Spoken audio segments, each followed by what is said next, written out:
I am my Renee, for those who do not know me yet, and welcome. And welcome back if you've been here before. So anyways, today I'm just gonna be talking about my final thoughts about Temple as a graduate. Say congratulations. Thank you. Anyways, this nose ring is making my nose itch lately. Anyways, that's what I'm going to be doing today. I'm going to be talking about the cute, the bad, the ugly, the nasty. And yeah, before I get into the video, don't forget to like, comment, share, subscribe, turn on post notifications, and let's get into the video. So first on my list, I don't know what I think I made this list while I was hungry, because I noticed on this list and my other video that I'm recording for college freshmen, I noticed that I talked about food first. Right. Anyways, I'm gonna be talking about the food, where can you get food, how much is it, stuff like that. So there's a couple stores on or around campus. There's Fresh Grocer, there's a CVS. I'm pretty sure there's two CVS's actually, and then there's a 7-Eleven. I think it's kind of pricey just because it's a college. Especially if you go to the two CVS's or the 7-Eleven, the 7-Eleven's not as pricey, but the CVS's are way expensive, and it's because it's on a college campus. So I do not recommend going to those places. I think Fresh Grocer has regular prices that a normal grocery store would have, yeah. And then the 7-Eleven is just a 7-Eleven. You get your little fast foods there and your little chips, dips, noodles, whatever, your ice creams. Oh, and we have Old Nelson's. Old Nelson's is in the middle with price. Some things are really cheap, and then some things are really expensive there. I forgot what I feel like I got cream cheese from there one time. I didn't see the price because I expected it to be regular cream cheese prices, $2-3, maybe $4. Why was it $6? Right. But anyway, still on the topic of food, I think Temple offers a good amount of food choices. So you have the two dining halls, J&H, and then you have Morgan, and then you have under Morgan, they have the salad place that I forgot what it was called, but I really enjoyed eating at that place. I like their smoothies, their grilled cheeses. They never had bowls because apparently a blender was broke, and they just never replaced it for a whole semester, so whatever. I'm pretty sure it was replaced, they just didn't feel like making bowls, mind you. But anyways, so you had that. Panda Express was there, one of the Chick-fil-A's of two, and a Starbucks was there. There's a Barnes & Noble's on campus that also has a Starbucks, and then you have the STAC, which is the Student Activity Center, but we call it the SAC because it's shortened, SAC, yeah. And there's a Starbucks again, there's another Chick-fil-A, Wingstop, Zen, which is an Asian place, but it's not really, it's American Asian, so not that good. There's Salad Works, there's Which, and then there's Twisted Taco. Now, I hated all those places. I hated all the food on campus, which is why I'm glad we have food trucks, because the food trucks, they ate. Oh, what is the one? Oh, I used to get strawberry milk from there. What is it? It's right across the street from Tyler. It's the first truck. I cannot remember what it's called. It's in one of my videos I recorded. I had tempura, shrimp, rice bowl, and then I had the bombest strawberry milk from there. Oh my gosh, it was so good. And if I'm probably going to put it somewhere on the screen because I can't remember it right now, but it is so good. There used to be this one Jamaican truck, but I think she left during the pandemic, but her food was good. We still have a Jamaican truck, and their beef patties are good. I can't remember what the food tastes like. I feel like it was good. It's on my Instagram somewhere where I gave it a rating. I thought it was decent, but the beef patties were really good, yeah. And yeah, I'm glad we have food trucks, and they're literally not that expensive at all either. And there's so many halal trucks on campus because Philly is just full of halal trucks. I think there's maybe 5 to 8 on campus. So food is literally almost everywhere you might go on campus. Looking for a quick food, go to a halal truck because yeah. But anyways, there is so much food on that campus that you should never be hungry. And that's what I loved about it, because I was a hungry girl despite me never eating in college because I was broke. But there's food everywhere, which thank you. I'm gonna be talking about housing next. Housing is wonky. It's not it. So basically, I think it's really first come first serve. Like, I think if you pay that housing deposit on time, you should probably be fine. If you wait a week, you're probably low-key screwed. I think I paid my housing deposit for my freshman year, right? I think I paid it a week late. I did not get housing until maybe the middle of July. As a freshman, mind you, I was homeless from decision day till almost mid towards the end of July. And I had to be in college in 2 weeks. So I was basically just figuring out, I joked around a lot saying, I'm just gonna live in a tent somewhere, because like, that's how bad it was. And then sophomore year, I'm so glad I did not have to go through the process because of the pandemic. So not only did I not have to go through that traumatizing experience, but I didn't have to pay thousands and thousands and thousands of dollars. I saved so much money. And then juniors and seniors aren't really offered housing, because I know my junior year, my mom wanted me to go into dorms again. But the thing is, it's offered to freshmen, and a lot of freshmen come in.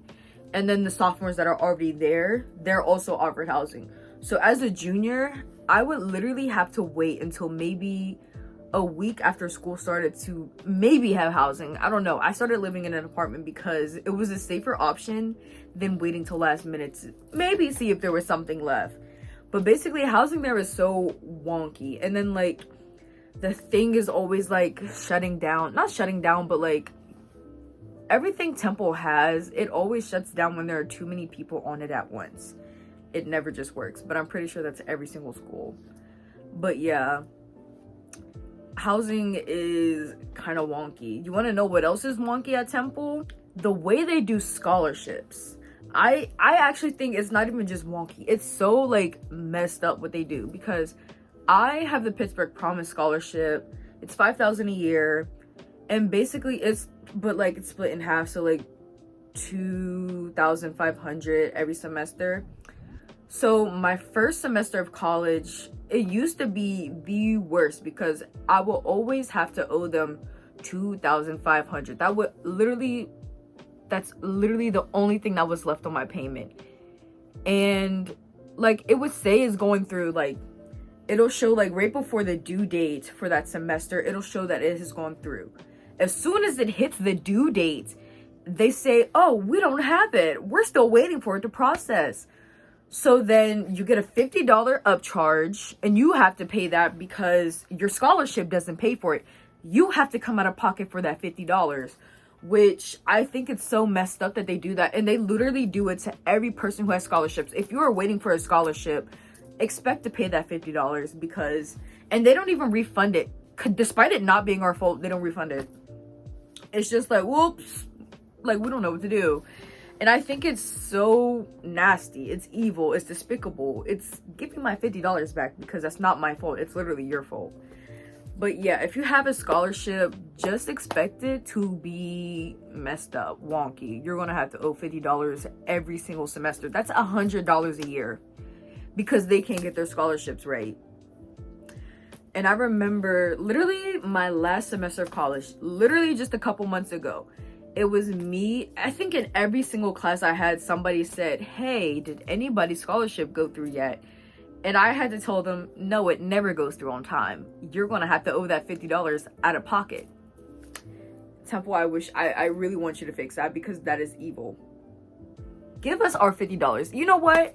I want my $400 back, because I had to pay $50 every single semester I've had there for 4 years.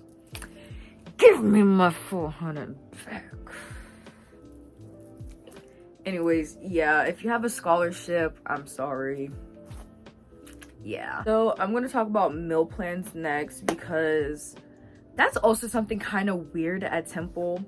So for my last 2 years, I think I had the Block 100. I can't remember what I had my freshman year, but if I do remember it, I'll put it like somewhere on the screen. But I think that was a pretty good meal plan as a freshman. And I think as a sophomore, you would probably benefit from it as well, because you're still living in like the dorms and stuff, and you're not like, you don't have a stove, you don't have a stove top especially, so like what are you making? Not, oh wait, no, depending on what dorm you had, you did have a storm top, because when I lived in Morgan, we had just a stove top, we didn't have an oven. Yeah, because I remember I made like macaroni and cheese one time and some spaghetti, because spaghetti is literally easy to make. But anyways, I think the Block 100 is the best bet for students as well. I wish they didn't take away, because before with the Block 100, you used to have, I think it was like 25 swipes to dining hall. So if I was tired of eating like Chick-fil-A, Panda Express, salads, Wingstop, sushi, and whatever else, the sushi on campus isn't good unless you're going to the place in Morgan. I didn't like Zen sushi. It didn't eat. Anyways, oh, I forgot to say, there's a sushi place in the bottom of Morgan right next to the salad place. It's a pretty good sushi place. But like, if you like cold sushi, I don't know, I like shrimp tempura, so that always comes like room temperature because the tempura is cooked. I like cooked sushi a lot. So anyways, we're getting off topic. What was I talking about? The meal plans. So there's like a Block 25, Block 50, and then it jumps all the way to 100. I wish they had a 75, because that probably would have been the perfect thing. But a Block 50 doesn't seem realistic to have unless you're actually making food a lot, which is why I had the Block 100, because groceries are expensive. Yeah. So I had the Block 100, so I had 100 meals for a whole semester, and I will always have at least a couple left over. So I think it's a good meal plan to have if you don't care about the dining hall. So like, that's why we recommend it to like juniors and seniors. Yeah. But yeah, I think the meal plans they offer, I think they're okay. They're not the best, because I feel like if it was the best, they would offer those in betweens. Like, they wouldn't jump from 50 to 100. They would have that 75 still, which I think we did have it and they got rid of it. That is evil, because 75 would be the perfect amount of meals. But no, they want you to either pay less and eat less, or they want you to pay more and waste more. Yeah. Also, with the meal plans, I think with the Block 100, you get like 100 diamond dollars, or I think they lowered it. I think they give everybody $50 now, which is nasty, because I remember they used to give us at least 150, 100, and now they lowered it to 50, which, sorry. But yeah, I think the diamond dollars are nice to have, because you can buy books at the bookstores, you can buy food with it, you can just use it on campus for stuff. And some food places will also take it. I forgot to talk about the wall near like all the science buildings and the writing center. There's a whole wall that has food places. There's a Mexican place that's really good. Thai's has really good boba, and so does the place right next to it. I think they have better boba than Thai's Vietnamese. Hank's has really good boba, if you like boba. Off topic, but yeah. And then right next to Thai's, there's a Mexican place. I think it's in one of my videos, but it's super good. Their nachos are super good. Their tacos are good. They have like fruit, and they have like tahini you can put on it with chamoy. Good. Yeah. But yeah, I'm gonna end this segment.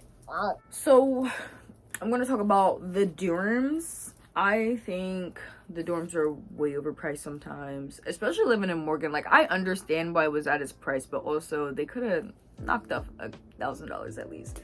I think it was like 5,000 a semester to live in Morgan, and I think for a single it was like 6 or 7,000. But I'm about to speak about the dorms. So I think both Morgans, I think anything on campus was a great dorm, but I felt so bad for the people that lived in I can't remember the dorm, but what was the dorm that was literally off campus? It was so far off of campus. Like that's disgusting. Like you're probably walking for like you probably have an extra 5 minutes on top of everybody's walk to get to campus. It's like off campus at that point. Like it's not on campus housing. And I felt bad for anybody who lived there because there was always a lot going on like on that side of campus. Yeah. But anyways, the dorms, they're okay. Unless you live like in Morgan, the Towers. I think those were the only good dorms that were there. I think 1300, J&H, 1940. I can't remember what these dorms are called, honestly. I haven't lived in a dorm in so long. It's been 3 years. But yeah, I think dorms are really just if you don't live in Morgan or the Towers. Yeah. I'm going to talk about safety. I think Temple it's safe enough. Like, what could they really do? Build a wall around the school? Yeah, that sounds stupid. Exactly. Like, I really don't know what much more they can do. They built it in a neighborhood.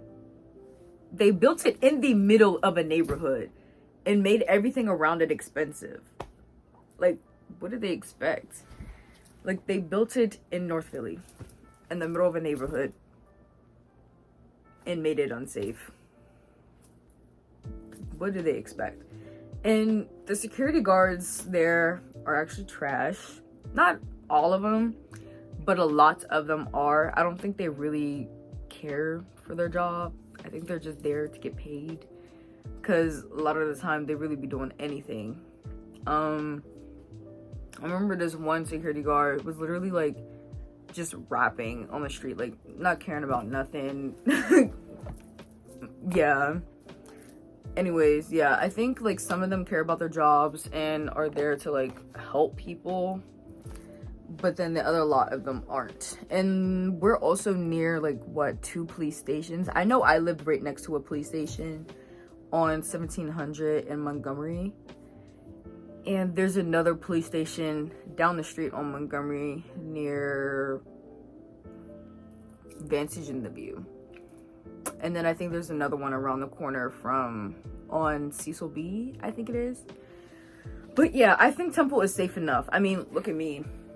I made it 4 years in the school. Well, 2.5, because the pandemic.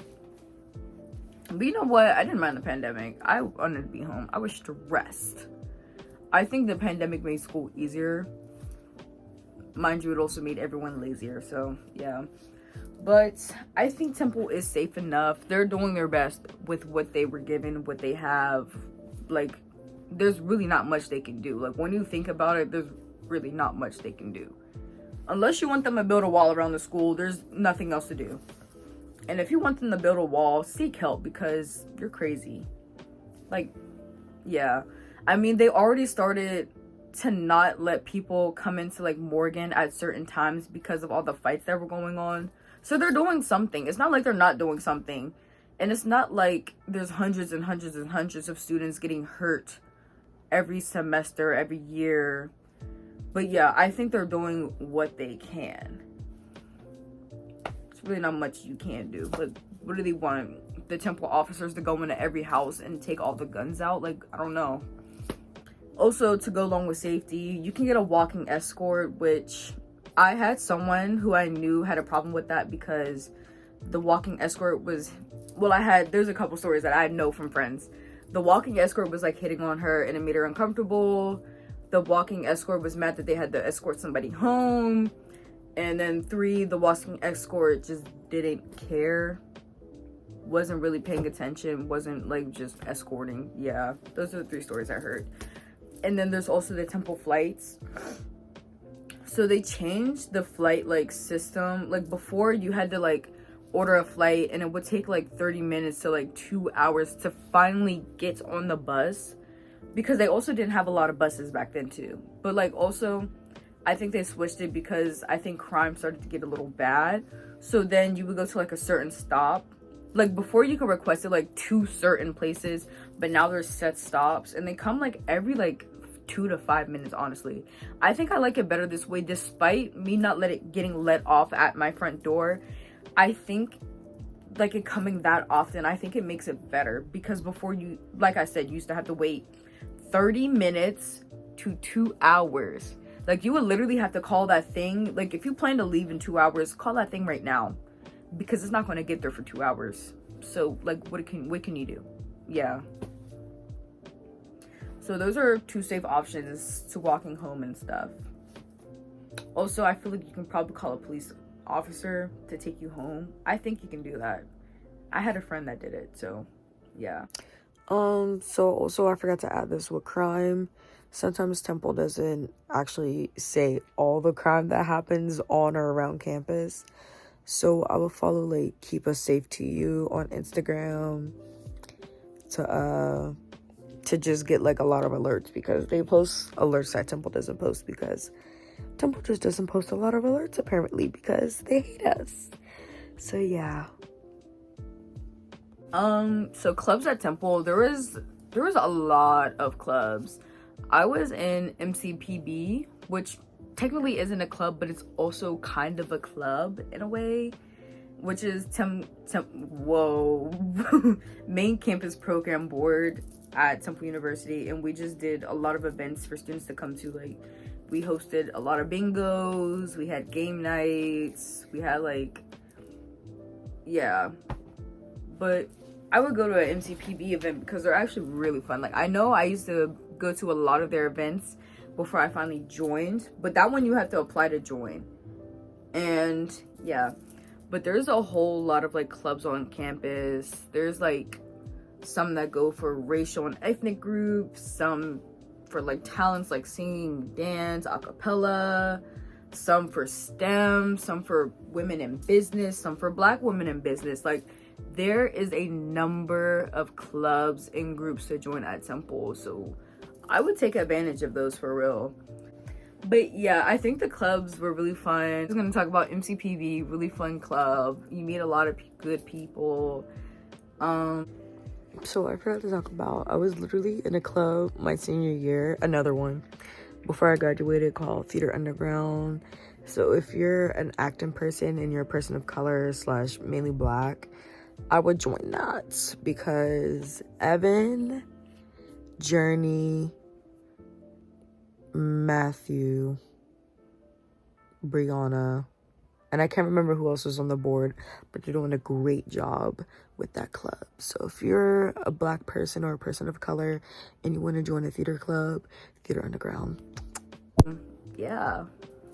I don't know. I have on my list, is this like a fashion school? Like, do people wake up every day in their bag? And I will say it's in the middle. It's probably like 45% fashion. A lot of people really do not care, especially when it's cold outside. Baby, I'm waking up, putting on the sweats and a coat and going to my damn class. Don't expect me to look great, because I'm not. But yeah, I thought a lot of people were in their bag a lot of the time, but then you have to account for those that literally actually wake up and just go to class, like PJs on, and then they go right back home and go to sleep. So really, it's not even in the middle. It's kind of like just 45%. Like, it's not one of those schools where you always have to like care about how you look. That depends on you, really. Like, I feel like compared to like an HBCU, where I've heard that a lot of the people at HBCUs, not that they have to, but they always, if they want to, put care into the looks. I feel like at Temple, it's really, you just get up and go a lot of the time. Yeah. So I'm going to talk about Black students and Black teachers at a PWI. I think there are a decent amount of Black students and Black teachers at my PWI. I think there's also like the Black students also just know how to find each other. Like especially when it's warm outside, go to the bell tower. You will see your people. You will hear, see everything. Your people, like, your people are there. Especially even at the SAC, if you go to the student center, the people are there. And speaking for Black teachers, I've had at least like 1 to 2 Black teachers every semester I've been at Temple, which I thought was nice. Mind you, I thought there was an intruder in my house. It was just my mom, because she was leaving to go somewhere, but she came back. Anyways, I'm getting off topic. But yeah, I think every year, every semester I've been at Temple, I've had at least 1 to 2 Black teachers. Although I will say one of those Black teachers is not for the people. Not gonna speak about that though. They are not for the people. But yeah, I think you're at a PWI because there's a lot of white people. But also there's a lot of POCs at the school, which I find nice that it's not like not overrun, but like just full, like where you feel like you're the only Black person. Like, you won't ever feel that way. You will, like, there will always be at least like 2 to 5 Black students in every class with you. Like, you will never, like, maybe there's sometimes, because my friend, because of her major, she went in like sports journalism, she was a lot of the times the only Black girl in the class. Maybe there was like 1 or 2, but almost always you won't be the only Black student in the class. You are safe. And even if you're the only Black student, there will almost always be another POC in that class with you. So yeah, the POC could even be the teacher. Yeah. I'm gonna speak on apartments now. If you have money, because the apartments are nice, I would live in the View, Vantage. There's an apartment that's next to those, but I can't remember what it's called. But it's nice. Carden Atlantic apartments, really expensive, but super, super nice. They have really nice windows. You get a lot of light. And then there's another apartment that's like way behind campus, but also nice. And then there's another. But I feel like the only things with those apartments is they're super, super, super expensive. I had an apartment through Temple Resev. I only paid $600 compared to those apartments where you're paying $800 and up.